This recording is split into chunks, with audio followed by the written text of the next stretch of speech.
Hello friends, आज हम लोग एक नया चैप्टर शुरू करने जा रहे हैं जिसका नाम है financial statements.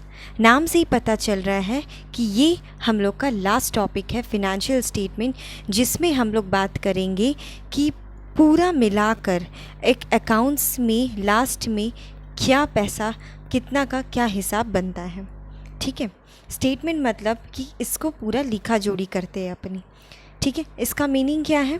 Financial statement refers to such statement which reports the profitability.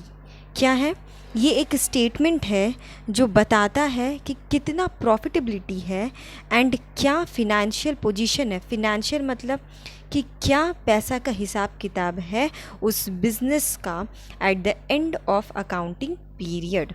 Accounting period कब स्टार्ट होता है? 1 अप्रैल to 31 March.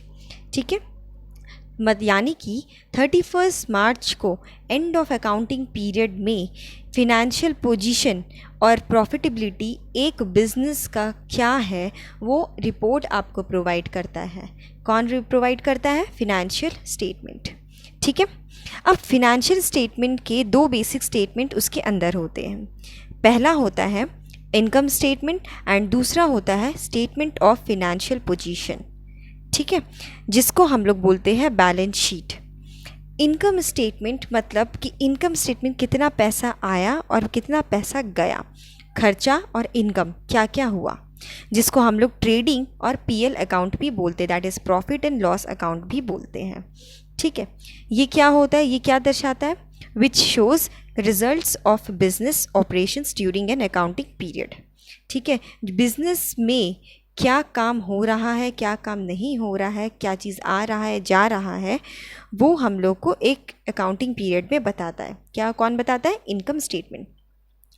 And statement of financial position हम लोग को बताता है बैलेंस शीट, मतलब कि at the end of the year आपका फिनेंशियल पोजीशन उस कंपनी का कैसा है, which shows financial positions of an enterprises at a specified point of time. ठीक है, अब इनकम स्टेटमेंट में 3 कैटेगरीज होते हैं।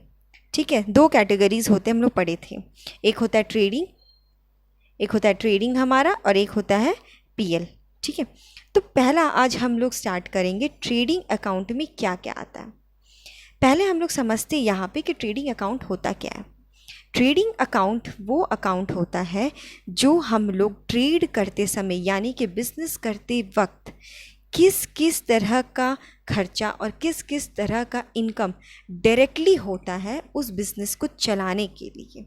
ठीक है, मतलब यानी कि अगर इन केस फॉर एग्जांपल एक आइसक्रीम फैक्ट्री है, तो आइसक्रीम फैक्ट्री के लिए प्राइमरी क्या क्या चीज़ हम लोग को खर्चना पड़ता है और क्या क्या तरीक़ा से इनकम आता है वो हम लोग को देखना होगा।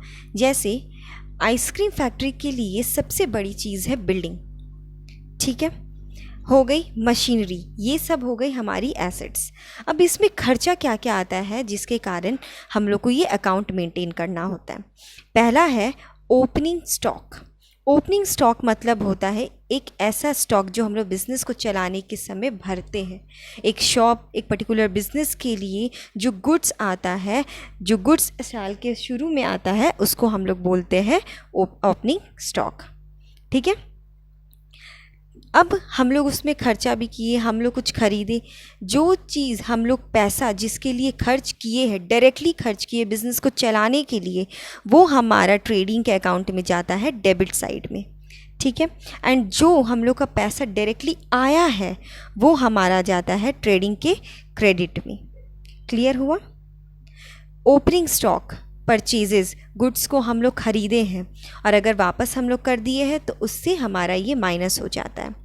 वेजेस, बिज़नेस को चलाने के लिए जो वर्कर्स डेली बेसिस पे काम कर रहे हैं उनको हम पेमेंट करते हैं, वो हमारा ट्रेडिंग में आता है। सैलरीज़, जो एम्प्लॉयज़ हमारे ऑफिस में काम करते हैं वो हमारा इसमें आता है। ठीक है, फिर क्या हो गया?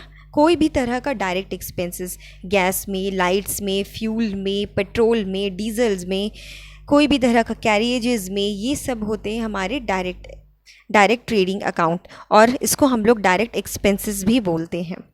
ठीक है, एंड उसके बाद हमारा आता है इनकम। क्या क्या तरीका से इनकम डायरेक्टली आया है हमारा। पहला, सेल्स। हम लोग वो गुड्स को बेचेंगे तो हमारा सेल्स होगा, पैसा आएगा, इनकम है हमारे लिए, तो हम लोग यहाँ डायरेक्टली ट्रेडिंग अकाउंट में डाल देते हैं। ठीक है, आपको समझ में आ रहा होगा ट्रेडिंग अकाउंट में क्या क्या जाता है। क्लियर। अब ट्रेडिंग अकाउंट के लिए एक पर्टिकुलर फॉर्मेट दिया हुआ है जो आपके रिस्पेक्टिव बुक्स में होते हैं, तो आप उसको समझिए कि क्या क्या ट्रेडिंग अकाउंट्स में जाता है। मैं यहाँ पे कुछ ही एग्जांपल्स आपको दी हूँ।